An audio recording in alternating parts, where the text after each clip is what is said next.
Hello everyone, well I'm Ranveer Kumar, your fan, your well wisher and छोटा मोटा English teacher.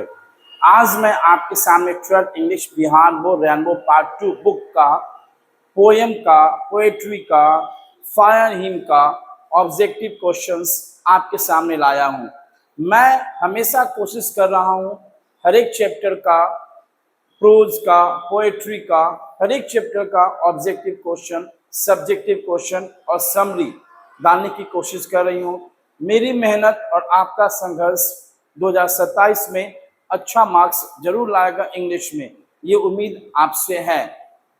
अगर आप मेरे न्यू व्यूअर होंगे तो मेरे चैनल आरके स्पोकन जोन को जरूर सब्सक्राइब कर लें और दोस्तों के बीच जो एग्जामिनेशन की तैयारी कर रहे हैं उन्हें हमारा वीडियो शेयर करें, लिंक शेयर करें और उनसे रिक्वेस्ट है इस चैनल को जरूर सब्सक्राइब कर लें। चलिए शुरुआत करते हैं chapter fire hymn, chapter number 8 है ना।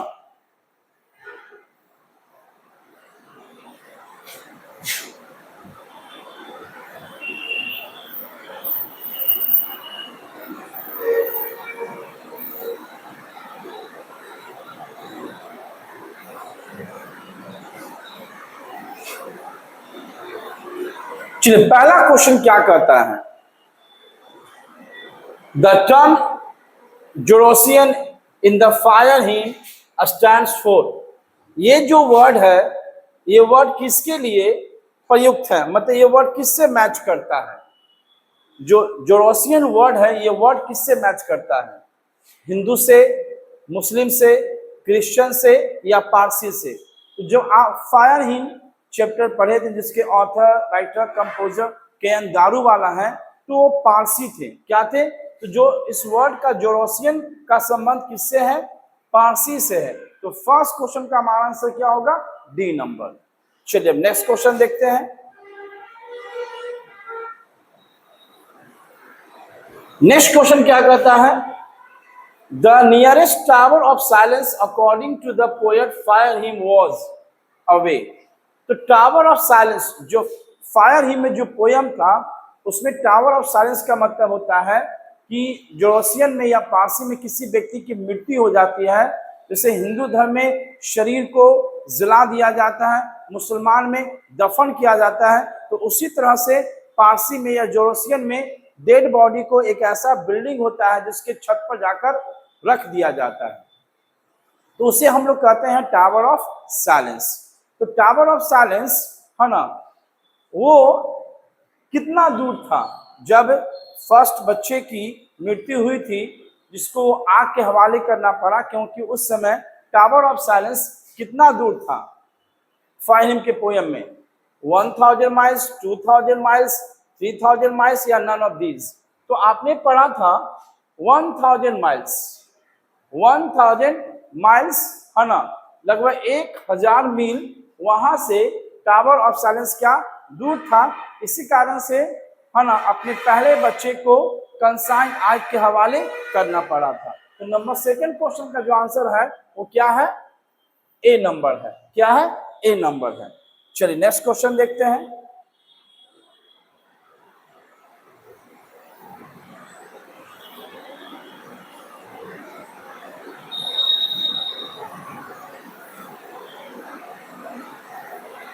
के Daruwalla was born and died. K Daruwalla का जन्म और मृत्यु कब हुआ था, उनकी जन्म और मृत्यु कब हुई थी।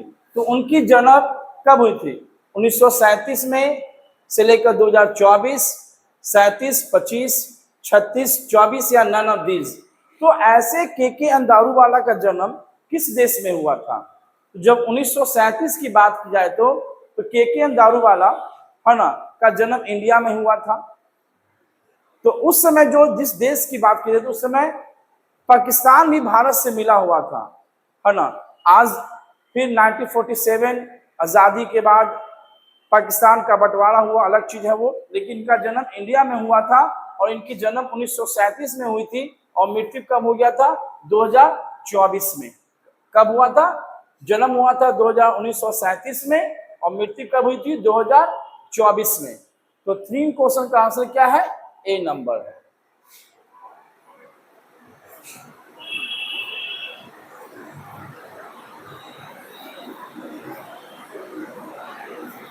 Who has composed the poem fire him, है ना। फायर हिम के रचयिता कंपोजर कौन है ना। तो ये आपको तो आसान से ही पता होगा, कमला दास जो लिखे थे माय ग्रैंड मदर्स हाउस, है ना।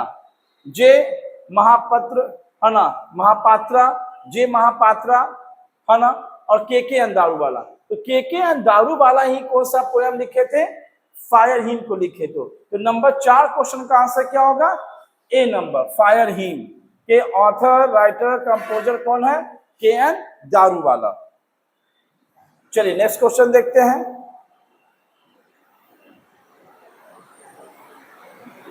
के दारूवाला रिसीव्ड साहित्य अकेडमी अवार्ड इन, के दारूवाला को साहित्य अकेडमी अवार्ड कब मिला था, कब मिला था, 1974 में मिला था, 1983 में, 85 में या 86 में, कब मिला था उनको। तो उन्हें जो अवार्ड मिला था 1984 में, कब मिला था, 1984 में उनको कौन सा अवार्ड मिला था, साहित्य अकेडमी अवार्ड उनको मिला था 1984 में। चलिए नेक्स्ट क्वेश्चन देखते हैं।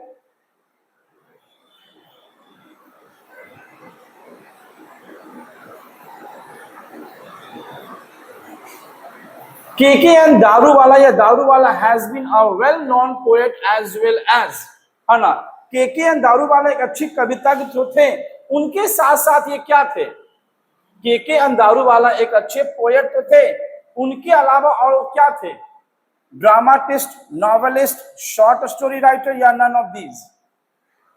तो क्या थे, शॉर्ट स्टोरी राइटर भी थे, एक अच्छे कविता के साथ साथ वो क्या थे, शॉर्ट स्टोरी राइटर भी थे। तो नंबर 6 का आंसर क्या हो गया, C number.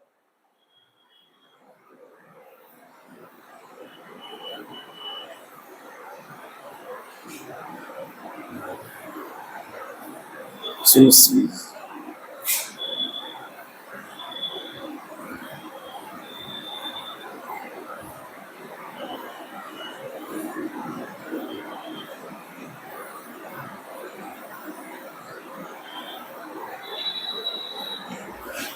The theme of the Daruwalla poetry consist, है ना।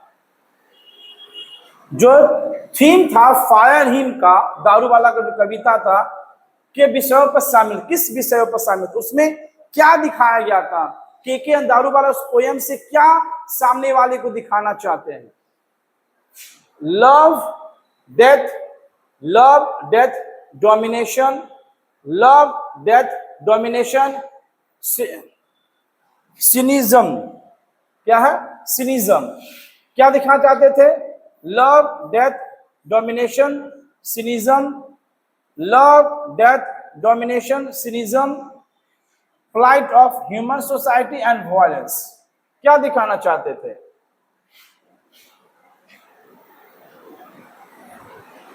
तो वो इस पोयम में प्रेम भी दिखाना चाहते थे, लव भी, डेथ भी, डोमिनेशन भी, सिनिज्म भी, फ्लाइट ऑफ ह्यूमन सोसाइटी भी। इसका मतलब कि नंबर 7 क्वेश्चन का आंसर क्या होगा, डी नंबर होगा। क्या होगा, डी नंबर होगा। तो इस क्वेश्चन को, नंबर 7 क्वेश्चन को आप वीवीआई लेकर चलेंगे।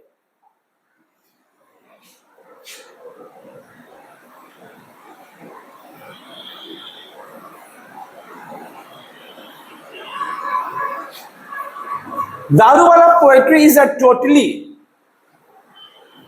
क्या था, रिकॉर्डिंग ऑफ सब्जेक्टिव रिस्पॉन्स, है ना। दारूवाला का जो कविता था व्यक्तिपद प्रक्रिया को पुनः अभिलेखन करता, क्या करता था,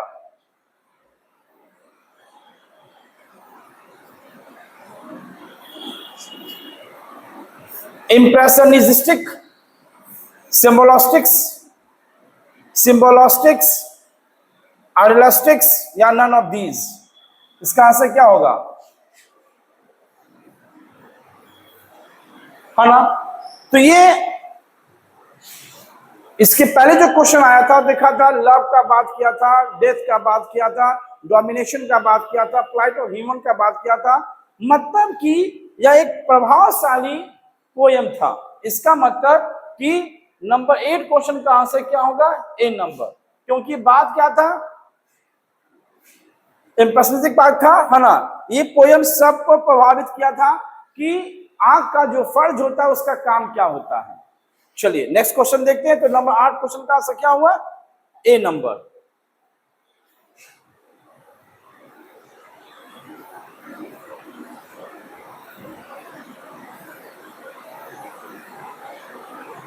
फायर हिम डील्स विथ, है ना, घाट। जो फायर कविता है किस घाट संबंधित है, किस घाट से संबंधित है, फायर हिम किससे, बाथिंग से, बर्निंग से, ड्रिंकिंग से, या नन ऑफ दिस से। तो किससे है, द बर्निंग घाट पोयम में था, इसका मतलब कि नंबर 9 का आंसर क्या होगा, बी नंबर, बर्निंग घाट से। चलिए नेक्स्ट क्वेश्चन देखते हैं अब।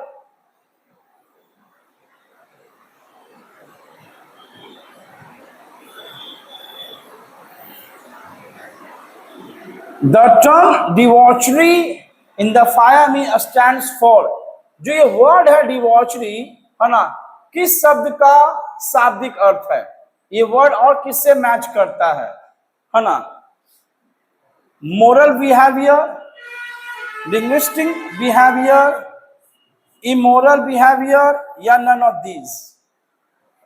तो डिवॉचरी का मतलब भी होता है अनैतिकता, और मोरल का मतलब भी क्या होता है, नैतिकता। लेकिन यहां पर एक वर्ड है इमोरल, क्या है, इमोरल का मतलब होता है अनैतिकता। तो डिवॉचरी और इमोरल दोनों मैच कर रहा है, इसका मतलब नंबर 10 का आंसर क्या होगा, सी नंबर, क्या होगा, सी नंबर।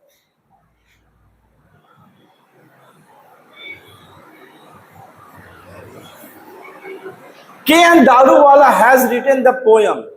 तो के एन दारूवाला कौन सा पोयम लिखे थे, ये तो आसान सा क्वेश्चन है ना। कौन सा लिखे थे, fire hymn, the soldier Rupert Brooke था, song of my self, snake, सब अलग अलग ऑथर थे। लेकिन के एन दारूवाला कौन सा पोयम लिखे थे, फायर हिम।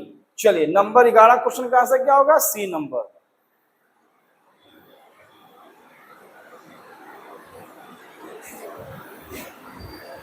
के N Daruwalla is an poet, वो एक प्रकार के कवि थे। किस प्रकार के थे, अमेरिकन पोएट थे, इंडो एलिंगियन पोएट थे, अफ्रीकन थे, या ब्रिटिश थे। तो क्या थे वो, तो वो पाकिस्तान और इंडिया दोनों मिलाकर एक पोएट थे।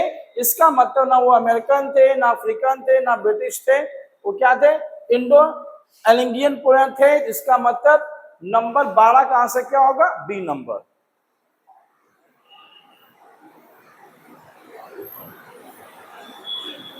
के N Daruwalla was a by religion, K N Daruwalla धर्म से क्या थे, पारसी, मुस्लिम, हिंदू, क्रिश्चियन। तो क्या थे, पारसी थे। क्या थे वो, पारसी थे। जोरोसियन और पारसी की चर्चा हुई थी, तो के एन दारूवाला क्या थे, पारसी थे। तो नंबर 13 का आंसर क्या होगा, ए नंबर।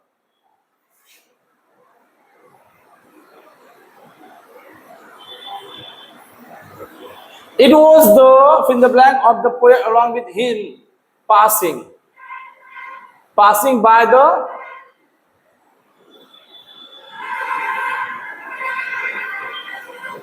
क्रीमेशन घाट, है ना। तो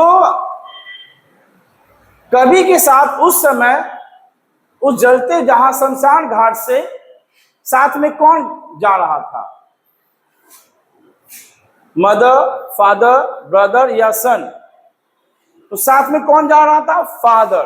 कौन जा रहा था, फादर। शमशान घाट के गुजरते समय ऑथर के साथ, राइटर के साथ, कवि के साथ साथ में कौन था, फादर था। कौन था, फादर था। तो नंबर 14 का आंसर क्या हो गया, B number.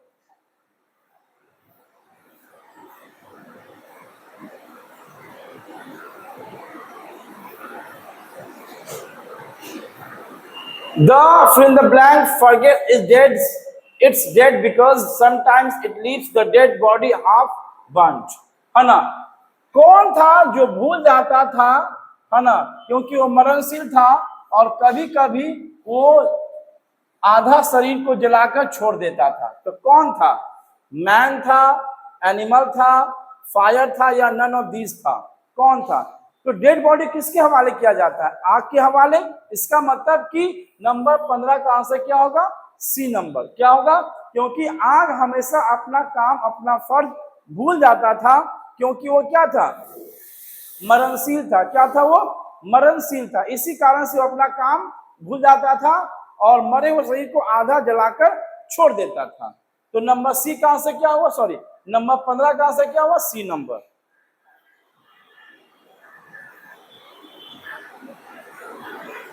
The cremation of the dead body in fill the blank are somewhat different, है ना? तो किस धर्म में मरे हुए शरीर की जो प्रथा होती है, अंतिम संस्कार, तो अलग होता था? किस धर्म में? किस में? पारसी में, मुस्लिम में, हिंदू में, या क्रिश्चियन में? किस में था? तो पारसी में। क्या था? पारसी में। क्योंकि पारसी में जब किसी व्यक्ति की मृत्यु हो जाती है, उसके डेड बॉडी को टावर ऑफ साइलेंस, एक बड़ा सा बिल्डिंग होता है, और उसके छत पर उस बॉडी को क्या कर दिया जाता है? रख दिया जाता है। तो पारसी में नियम था। तो नंबर 16 का आंसर क्या है? A number.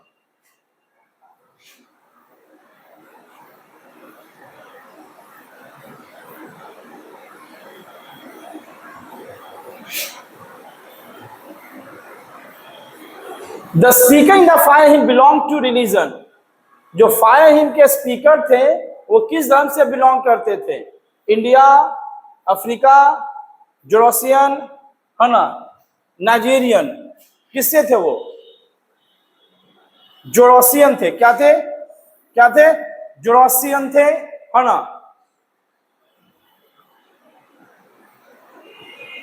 क्या थे?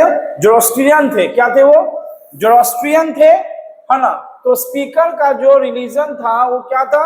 जोरोस्ट्रियन था। क्या था? जोरोस्ट्रियन था। तो नंबर 17 का आंसर क्या होगा? C number.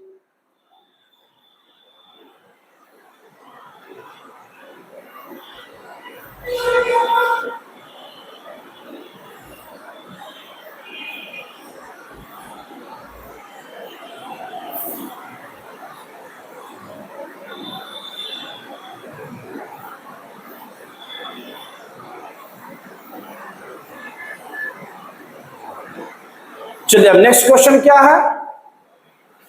Swears to save fire from the scene of forgetfulness. कौन कसम खाता था जो भूलने का पाप करता था? तो कौन भूलने का पाप करता था? कौन था? John Donne, KN Daruwalla, John Keats, TS सिलोट?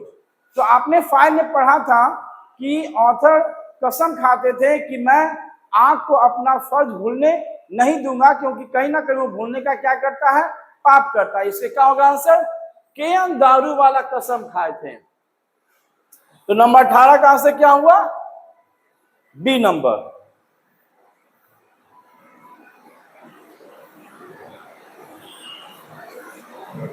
KN Daruwalla consign his first born to the flame. किसको? सन को, डॉटर को, ब्रदर को, या सिस्टर को? तो सन को ना। इसमें भाई बहन का तो कहीं चर्चा ही नहीं था, है ना? सन को। तो नंबर 19 का आंसर क्या हुआ? A number.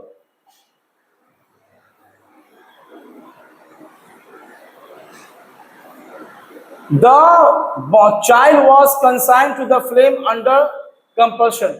मजबूरी में, दबाव में आकर, है ना, पहला बच्चा, दूसरा बच्चा, तीसरा बच्चा, है ना, पहला वंश, दूसरा वंश, तीसरा वंश, या चौथा वंश, पहला खून, तीसरा खून, चौथा खून, या पांचवा खून, पहला जन्म, दूसरा जन्म, तीसरा जन्म, पहले बच्चे को उन्होंने क्या किया था? आग के हवाले किया था। क्योंकि कहीं ना कहीं उनसे क्या था? टावर ऑफ साइलेंस लगभग 1000 माइल दूर था। इसी कारण से वो मजबूरी में आकर, मजबूर होने के कारण उन्हें पहला बच्चा अपने आग को हवाले कर दिया था। तो नंबर 20 का आंसर क्या हो गया? ए नंबर।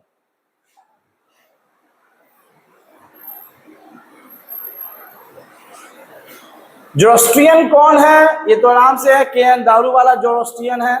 क्या है? केएन दारूवाला क्या है? जोरोस्ट्रियन है। तो नंबर 21 का आंसर क्या हो जाएगा? D number.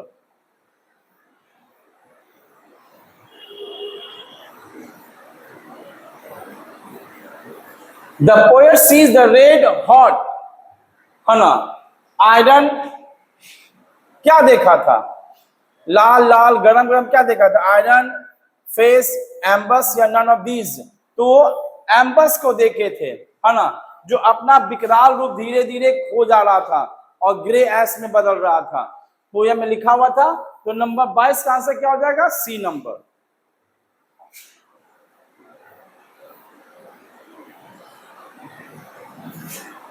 We saw ambers losing their cruel redness is taken from, है ना, हमने देखा था जो अंगार अपना विकराल रूप धीरे धीरे खो रहा था, ये लाइन किस पोयम से लिया गया था, सॉन्ग ऑफ माइस से, फायर हिम से, द सोल्जर से या स्नेक से। तो फायर हिम से इस लाइन को लिया गया है। तो नंबर 23 का आंसर क्या होगा, B number.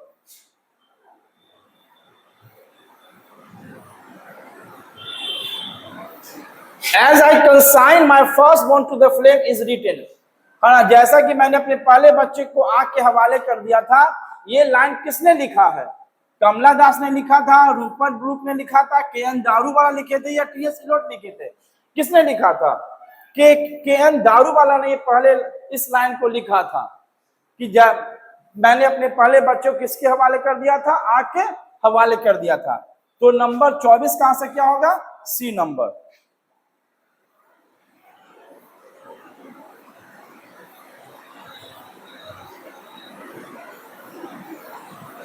The second time the speaker swore to set the fire from the scene off, है ना, दूसरी बार भी स्पीकर ने कसम खाया था कि जो आग कौन सा काम करता था, भूलने का, क्रीमेशन का नहीं, क्रीमेशन का नहीं, इमोलेटिंग का नहीं, भूलने का, है ना, sorry, the scene of forgiving, क्षमा करने वाला वर्ड था, फॉरगिविंग था। तो नंबर डी का आंसर, सॉरी, नंबर 25 का आंसर क्या होगा, D number, the scene of forgiving. ये लाइन पोयम में लिखा हुआ था, द सीन ऑफ फॉरगिविंग, है ना, the scene of forgiving. Second time उन्होंने कसम खाया था, ये लाइन लिखा हुआ था द सीन ऑफ फॉरगिविंग का। तो नंबर 25 का आंसर क्या हो गया, डी नंबर।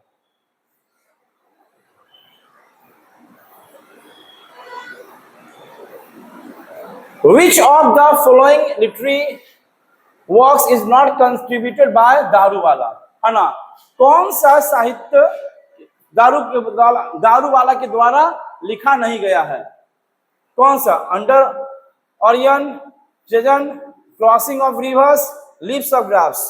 तो लीव्स ऑफ ग्रास जो है ये के दारूवाला में, इसमें कोई इनका हिस्सा नहीं था। तो नंबर 26 का आंसर क्या हुआ, डी नंबर, क्या हुआ, D number.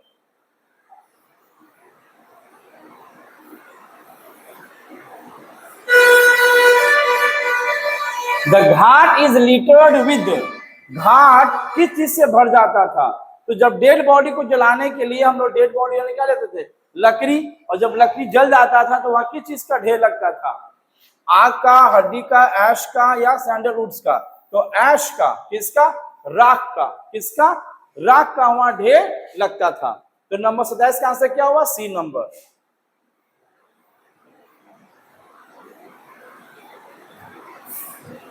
The speaker was broken yet, है ना,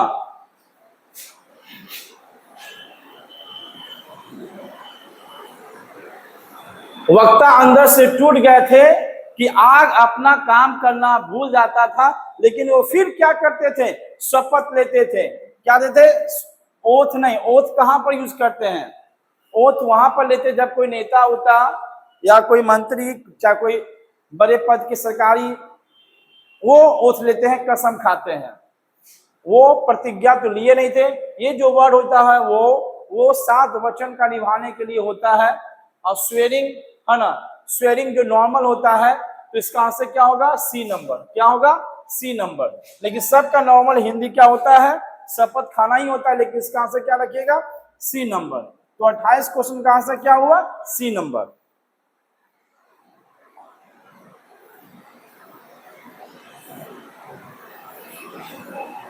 the wandering ghost lights passes by, है ना, जो भटकती हुई डरावनी या भूतिया प्रकाश थी, तो वहां से जो व्यक्ति गुजरते थे तो वह क्या हो जाते थे?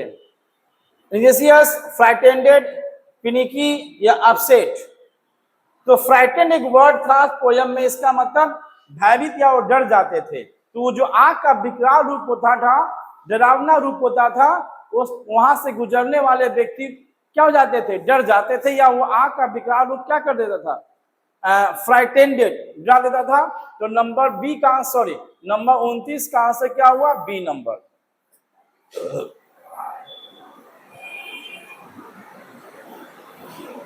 द फायर एट टाइम्स, है ना, आग कभी कभी भूल जाता है ना, क्योंकि वह क्या है? मरणशील, भूल जाता है। तो भूल जाता है तो फॉरगेट्स होगा। तो नंबर 30 का आंसर क्या होगा? D number. क्या होगा?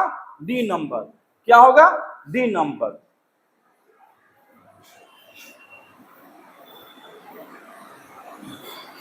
Which of the following is dead body burning place of Jerusalem? है ना, कहां पर, कहां पर, कहां पर, कहां पर, है ना, जोस्टियन में जब किसी व्यक्ति की मृत्यु हो जाती थी तो उसे कहां रख दिया जाता था? शमशान घाट पर, टावर ऑफ साइलेंस पर, कब्रिस्तान पर, या जेरूसलम पर? तो टावर ऑफ साइलेंस पर। कहां पर? टावर ऑफ साइलेंस पर। तो नंबर 31 का आंसर क्या हो जाएगा? B number.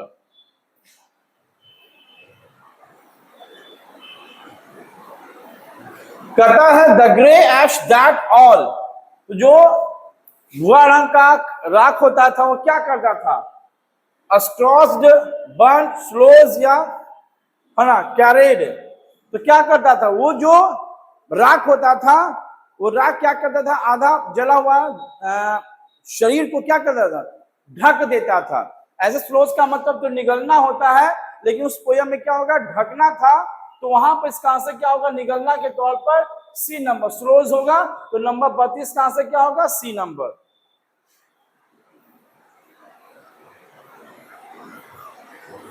I swear to save the fire from the, है ना, भूलने का पाप। ये वर्ड था, पेन नहीं था, सीन था, अजिंग नहीं था, स्टिंग नहीं था। कौन सा वर्ड था? सीन था पोयम में। सीन मतलब पाप होता है ना।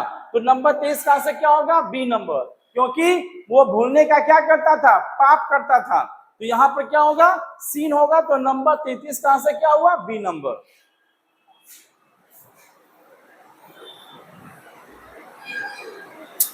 K. N.. Daruwalla was awarded with Commonwealth poetry award, Sahitya Akademi award, या बोथ? तो के.एन. दारूवाला को दोनों अवार्ड मिला था। कॉमनवेल्थ पोएट्री अवार्ड ही मिला था और साहित्य अकेडमी अवार्ड था। इसका मतलब कि नंबर 34 का आंसर क्या होगा? सी नंबर होगा। क्या होगा? C number.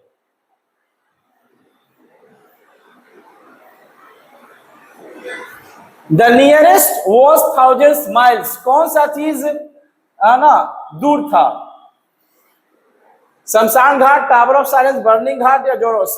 तो बर्निंग घाट नहीं, टावर ऑफ साइलेंस क्या था? 1000 माइल्स दूर था। इसी कारण से ना पहले बच्चे को क्या किया गया था? आग के हवाले कर दिया था मजबूरी में आकर। तो पहला इस क्वेश्चन का 35 का आंसर क्या होगा? टावर ऑफ साइलेंस, मतलब B number.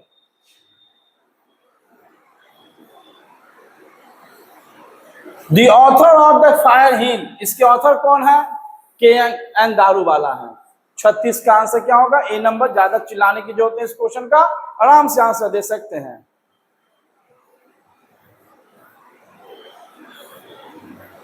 Years back, author had consigned his first child to flame, है ना।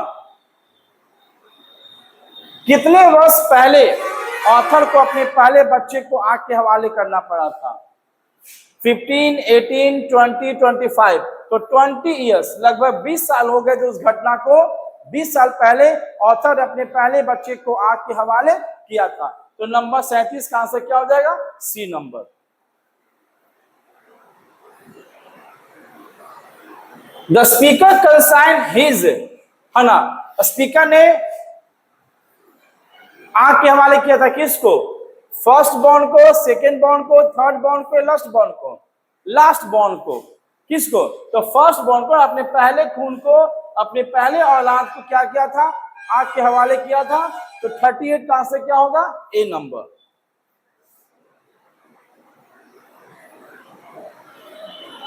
ये रिपीट क्वेश्चन है ना।